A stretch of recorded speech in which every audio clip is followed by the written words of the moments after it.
2 தீமோத்தேயு அதிகாரம் 2. ஆதலால் என் குமாரனே, நீ கிறிஸ்து இயேசுவிலுள்ள கிருபையில் பலப்படு. அநேக சாட்சிகளுக்கு முன்பாக நீ என்னிடத்தில் கெட்டவைகளை மற்றவர்களுக்கு போதிக்கத்தக்க உண்மையுள்ள மனுஷர்களிடத்தில் ஒப்புவி. நீயும் இயேசு கிறிஸ்துவுக்கு நல்ல போர்ச்சேவகனாய் தீங்கனுபவி.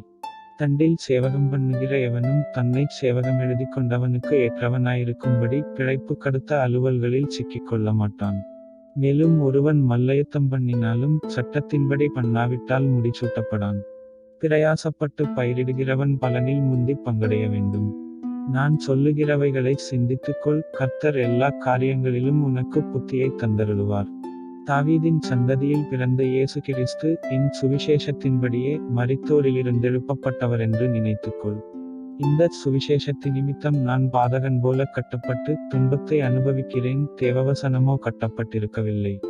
ஆகையால் தெரிந்து கொள்ளப்பட்டவர்கள் கிறிஸ்து இயேசுவினால் உண்டான இரட்சிப்பை நித்திய மகிமையோடே பெற்றுக்கொள்ளும்படி சகலத்தையும் அவர்கள் நிமித்தமாக சகிக்கிறேன். இந்த வார்த்தை உண்மையுள்ளது என்னவெனில், நாம் அவரோடே கூட மரித்தோமானால் அவரோடே கூட பிழைத்துமிருப்போம்.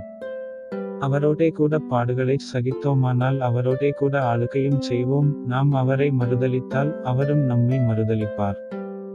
நாம் உண்மையில்லாதவர்களாயிருந்தாலும் அவர் உண்மையுள்ளவராயிருக்கிறார். அவர் தம்மைத்தாம் மறுதலிக்க மாட்டார்.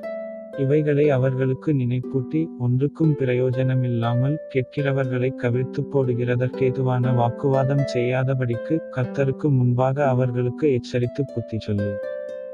நீ வெட்கப்படாத ஊழியக்காரனாயும் சத்திய வசனத்தை நிதானமாய் பகுத்து போதிக்கிறவனாயும் உன்னை தேவனுக்கு முன்பாக உத்தமனாக நிறுத்தும்படி ஜாக்கிரதையாயிரு. சீர்கேடான விண்பேச்சுகளுக்கு விலகியிரு. அவைகளால் கள்ளப்போதகர்களான அவர்கள் அதிக அவபக்தியுள்ளவர்களாவார்கள். அவர்களுடைய வார்த்தை அறிபிளவையைப் போல படரும், இமைனையும் விளைத்தும் அப்படிப்பட்டவர்கள். அவர்கள் சத்தியத்தை விட்டு விலகி உயிர்த்தெழுதல் நடந்தாயிற்றென்று சொல்லி சிலருடைய விசுவாசத்தை கவிழ்த்து போடுகிறார்கள்.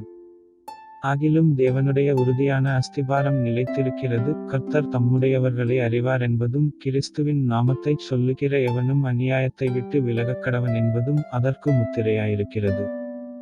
ஒரு பெரிய வீட்டிலே பொன்னும் வெள்ளியுமான பாத்திரங்களுமல்லாமல் மரமும் மண்ணுமான பாத்திரங்களும் உண்டு. அவைகளில் சில கனத்திற்கும் சில கனவீனத்திற்குமானவைகள்.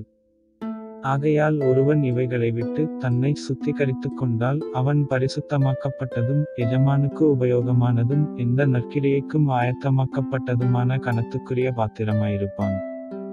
அன்றியும் பாலியத்துக்குரிய இச்சைகளுக்கு நீ விலகியோடி சுத்த இருதயத்தோடே கர்த்தரை தொழுது கொள்ளுகிறவர்களுடனே நீதியையும் விசுவாசத்தையும் அன்பையும் சமாதானத்தையும் அடையும்படி நாடு.